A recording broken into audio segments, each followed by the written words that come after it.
ओम श्री गणेशाय नमः। ओम नमो भगवते वासुदेवाय। हरे कृष्णा कृष्ण कृष्णा हरे हरे, हरे राम राम राम हरे हरे। तव्हां सभिनी हरि भक्तन के नमस्ते। प्यारा भक्तों, ही कथा पाण गुरु कृपा से हासिल करे रहा आयूं।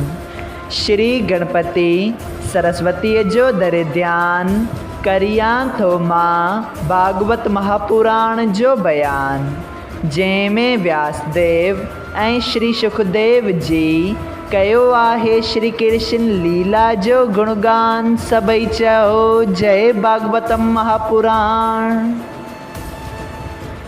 प्यारा भक्तों, कल कथा में पाण श्रीमद् भागवत महापुराण साहिब जे 10 स्कंद जे अध्याय 89 जे बे बाग में ॾिठो त हिकु भेरे द्वारिका में हिकु ब्राह्मण जा पुत्र पैदा थींदे ही मरी वेंदा हुआ, जंहिंजो कारण यानी के दोष हू ब्राह्मण राजा उग्रसेन खे ॾियणु लॻो त हू अधर्म थो करे।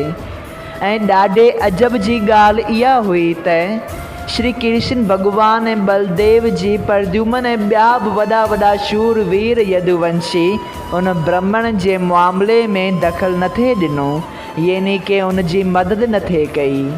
उन ते अर्जुन जेको उन्हनि ॾींहंनि में उते वेठो हो, सो पंहिंजी धनुष्य विद्या जे घमंड में भरिजी चवणु लॻो त हे दजराज, हाणे मां तुंहिंजे थियण वारे पुत्र जी सहायता कंदसि ऐं उन खे मौत बि नथो मारे सघे।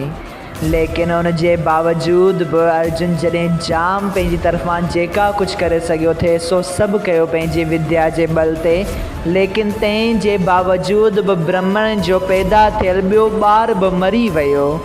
उन खां पोइ ब्राह्मण अर्जुन खे घणो ई घटि वधि ॻाल्हायो ऐं अपशब्द चया, जंहिं ते अर्जुन प्रतिज्ञा कई त जेकॾहिं हू ब्राह्मण जा बालक न आणे ॾिए त हू पंहिंजो पाण खे गांडीव धनुष्य समेत चिखिया ते सारे छॾींदो। उन खां पोइ अर्जुन 14 ई लोकनि में वियो, लेकिन किथे बि उन जे बालकनि जो पतो न पयसि। सबई चओ जय श्री कृष्णा।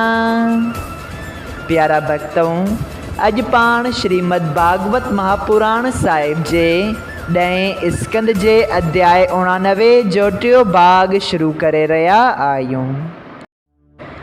श्री सुखदेव जी स्वामी चवनि था त 14 लोकनि में घुमण जे बावजूद बि अर्जुन खे को बि पतो कोन पियो। जॾहिं 8 लोकपालन वटि ॻोल्हण ते बि उन्हनि छोकिरनि जो निशान न मिलियसि, तॾहिं सोच कंदो द्वारिकापुरीअ में अची पंहिंजनि सेवकनि खे चयो त तमामु घणियूं काठियूं आणियो त ॿारे उन में पाण खे जलायां। जॾहिं अर्जुन चिखिया ठाहे अगुन में टुपो ॾियणु लॻो, तॾहिं श्री बिंद्राबन बिहारी भक्त हितकारी गर्भ टोरींदड़ अर्जुन खे अची चयो त हे भाई, तुंहिंजी बहादुरीअ में को शक कोन्हे। हाणे तूं सरी छो थो? मूं सां हल त जितां ब्राह्मण जा पुट मिलिया उतां ॻोल्हे आणे तुंहिंजी प्रतिज्ञा पूरी कंदसि। ईअं चई श्री कृष्ण महाराज अर्जुन समेत पंहिंजे रथ ते चढ़ी उभरंदे पासे 7 दीप ऐं 7 समंदर लोकालोक प्रभत जो दुनिया जे सिरे ते आहे, तंहिं जे परे पासे लंघे अहिड़े हंधि वञी पहुता जिते सवाइ अंधियारे जे कुझु बि ॾिसण में न थे आयो। तंहिं करे श्री कृष्ण सुदर्शन चक्र खे आज्ञा ॾिनी त तूं पंहिंजे प्रकाश सां रस्तो ॾेखारींदो हल। इहा ॻाल्हि ॿुधी सुदर्शन चक्र 1000 सूरज खां ज़्यादा पंहिंजो तेज वधाए अॻियां हलियो। प्यारा भक्तों, जॾहिं अहिड़ी तरह तमामु परे रथ हलियो, पर उते अहिड़ी ज़ोर सां पाणी वहंदो ॾिठाऊं जीअं 2 पर्बत पाण में टकरंदा हुजनि, ऐं श्री कृष्ण जी पंहिंजो रथ पाणीअ में खणी विधो। जॾहिं रथ पाणीअ खां ॿाहिरि निकितो, तॾहिं अर्जुन पंहिंजूं अखियूं खोलियूं त उनखे उते हिकिड़ो मंदरु रत्ननि सां जरियल तमामु सुंदर वॾो कशादो ऐं चमकंदो ॾिसण में आयो।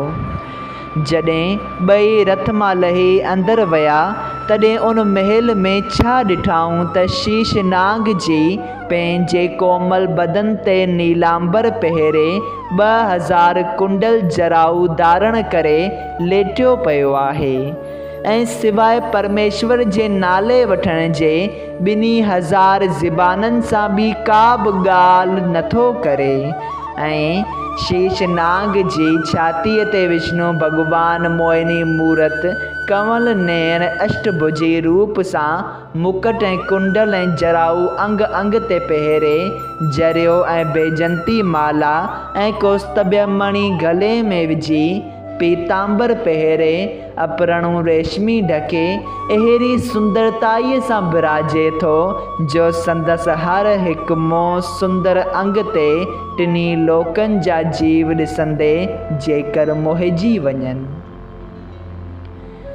शंख चकर गदा ऐं पदम चारई हथियार पंहिंजो पंहिंजो रूप धारण करे नंद सुनंद पंच शील सुशील ऐं विसुक ऐं गुरुड़ सेन सनाब नव वज़ीर उन जी चौधारी वेठा आहिनि ऐं ब्रह्मा जी ऐं महादेव जी ॿिया देवताऊं साम्हूं बीठा स्तुति कनि।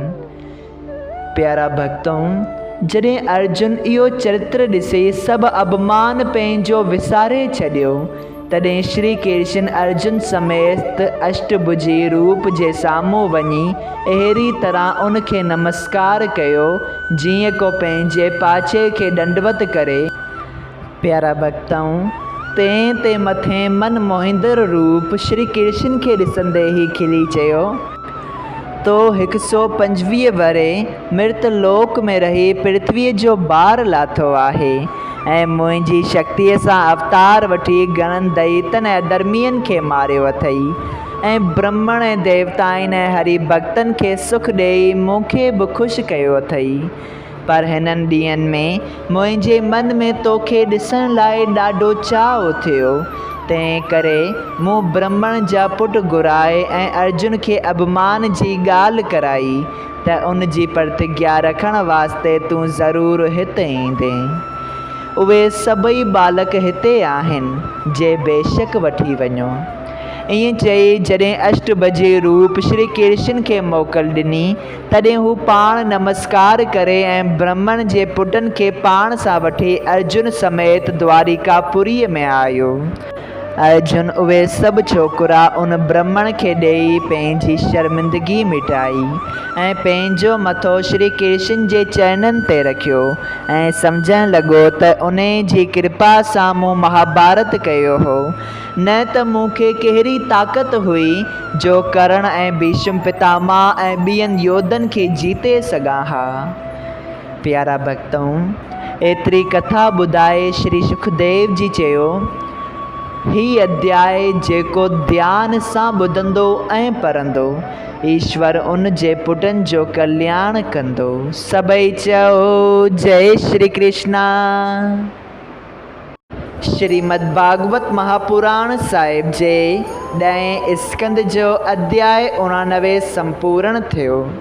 अगरि तव्हां सभिनी हरि भक्तनि खे हिन कथा मां लाभ हासिल थियो हुजे त कृपया हिन कथा खे ॿियनि हरि भक्तनि सां शेयर कजो त उन्हनि जो बि भलो थिए ऐं तव्हांजो बि भलो थिए। सभई चओ जय सिया राम, राधे राधे।